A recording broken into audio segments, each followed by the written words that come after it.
नमस्कार. रेसिपी सफर चॅनेलवर मी गीता पुन्हा एकदा तुम्हा सगळ्यांचं खूप खूप स्वागत करते. या भागात आपण बघणार आहोत मटकी पुरी. खूप सुंदर बनते. बघा कसे छान लेयर्स पडलेले आहेत. अशीच पदर सुटलेली प्रत्येक पुरी बनते. खूप कुरकुरीत आणि क्रिस्पी छान होतात त्या पुऱ्या. मधल्या वेळच्या भुकेसाठी चटकदार आणि प्रवासात नेण्यासाठी तर अगदी उत्तम असेच पदर सुटतात सगळ्या पुऱ्यांना. चला बघूया कशी बनवायची.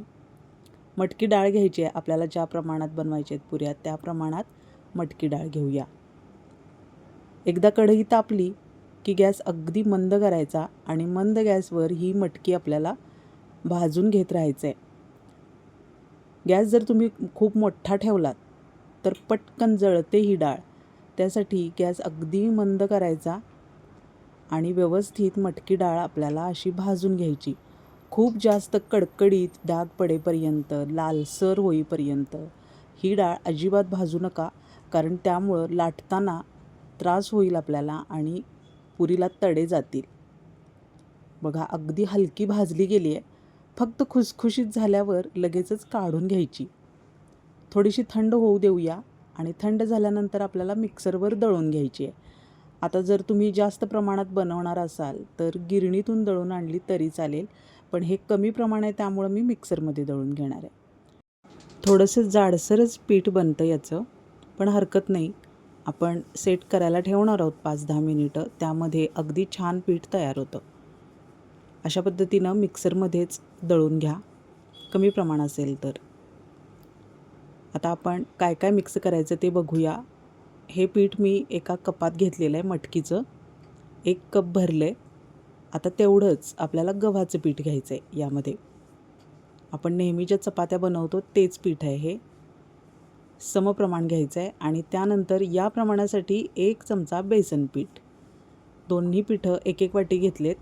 1-1 कप आहे आणि त्यानंतर 1 चमचा बेसन पीठ आणि आता हे 2 चमचे तांदळाचं पीठ घ्यायचं. खूप जास्त तांदळाचं पीठ घेऊ नका, नाहीतर पुऱ्या लाटताना चिरतात. आता ही सगळी पिठं व्यवस्थित मिक्स करून घ्यायची. आधी सगळी पिठं व्यवस्थित मिक्स केल्यामुळं मसाले व्यवस्थित मिक्स होतात. आता चवीप्रमाणे टाकायचे काश्मीरी मिरची पावडर. थोडीशी तिखटच बनवा ही पुरी, म्हणजे छान लागते, झणझणीत आणि अगदी चवदार, चटकदार बनते. चवीप्रमाणे टाकायचे मीठ आणि आता 1 चमचा बटर टाकायचे.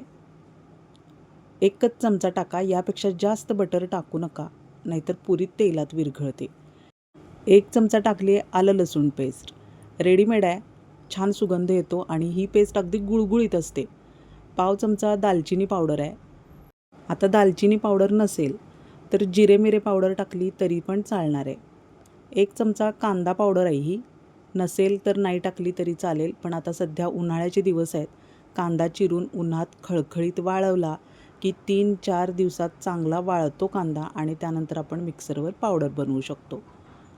1 मोठा चमचा तीळ टाकायचे आणि 1 चमचा हळद, छोटा चमचा आहे हा. आता हे सगळं साहित्य पिठाला व्यवस्थित चोळून घ्यायचं. बटर आणि आलं लसूण पेस्ट चांगलं चोळून घ्या आणि त्यानंतर थोडं थोडं थंडच पाणी टाकायचे.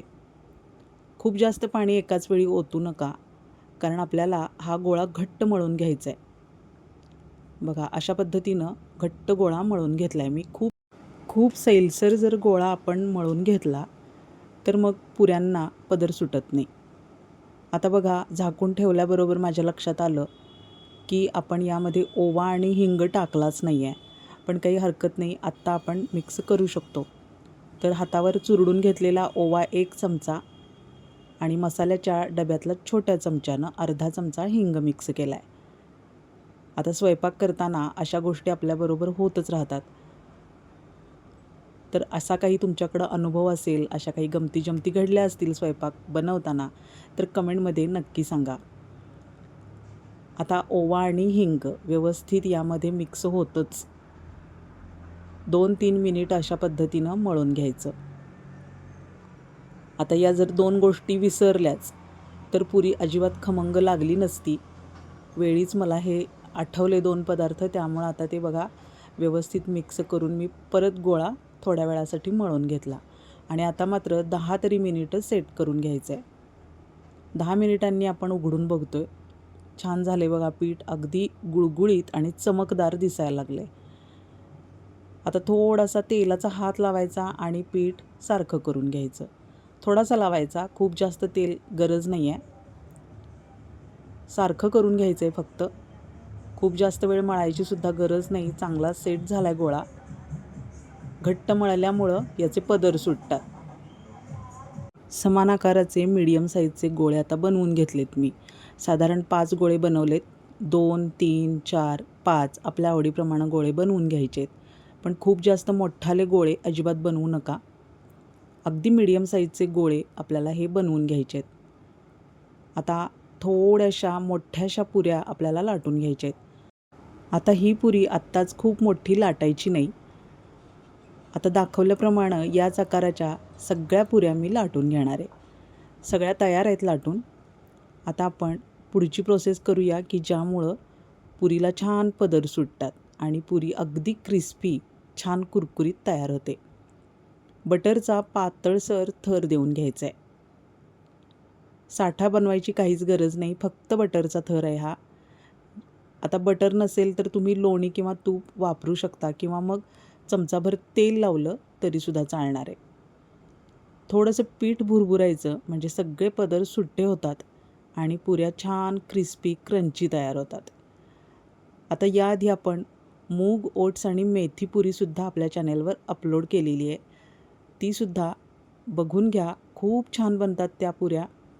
सगळे पुरीचे प्रकार छान छान अपलोड होणार आहेत आपल्या चॅनेलवर. चॅनेल सबस्क्राईब करून ठेवा म्हणजे नवीन व्हिडिओचं नोटिफिकेशन तुम्हाला लगेच मिळेल.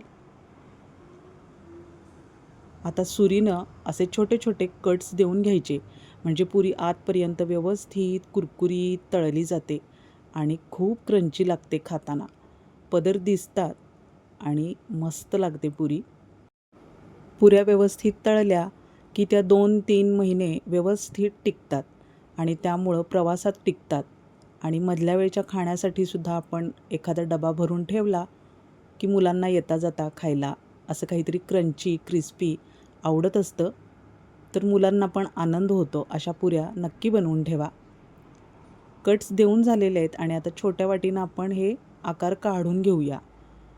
कुकी कटरनी सुद्धा काढले तरी चालतील. बघा मीडियम साईजचे आकार काढून घेतलेत मी. तेल तापलं आहे आणि गॅस अगदी बारीक करायचा. तेल तापल्याबरोबर पुरी टाकल्याबरोबर जर लालसर किंवा काळी होत असेल तर गॅस ताबडतोब बंद करा. टेम्परेचर कमी होऊ द्या आणि मगच पुऱ्या तळून घ्या. आता हे व्यवस्थित तेल तापलं गेलं आहे त्यामुळं पुऱ्या लाल वगैरे झालेल्या नाही आहेत.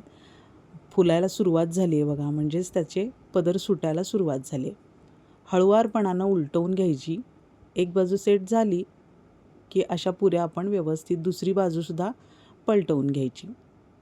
अगदी छान कुरकुरीत तळून घ्यायचे आहेत. त्यासाठी गॅस अगदी बारीक करायचा म्हणजे काय होतं, आतून पुरी व्यवस्थित तळली जाते. बघा 7 ते 10 मिनिटं तळल्यानंतर पुऱ्या छान रंगावर आलेल्या आहेत, आपल्या सोनेरी झाल्या आहेत आणि कुरकुरीत झाल्या आहेत. अगदी खळखळीत वाजत आहेत त्या. अशा स्टेजला या पुऱ्या आता काढून घ्यायच्या. तरच या पुऱ्या कुरकुरीत राहतात आणि त्याचे पदर सुटतात. दुसरा गाणासुद्धा असाच मी तळून घेणार आहे. व्हिडिओ आवडला असेल तर लाईक करा आणि हाईप द्यायला विसरू नका. आपल्या चॅनेलवर असे छान छान पदार्थ अपलोड होत राहणार आहेत. तर त्यासाठी चॅनेल सबस्क्राईब करून ठेवा आणि व्हिडिओ शेअर करत चला. मस्त बनतात या पुऱ्या.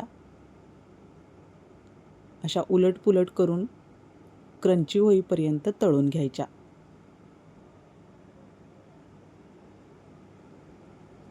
टाकल्याबरोबर जर पुऱ्या काळ्या झाल्या तर खायला अजिबात मजा येत नाही. त्या अशा रंगावरच यायला पाहिजेत, मगच त्याचे पदर सुटतात. खूप जास्त गर्दी करायची गरज नाही. अशा पद्धतीनं पुऱ्या तळून घ्या आणि व्हिडिओ कसा वाटला हे कमेंटमध्ये सांगायला विसरू नका. पुन्हा भेटूया अशाच नवीन सुंदर हटके रेसिपीसह पुढच्या भागात. तोपर्यंत निरोप घेऊया. धन्यवाद.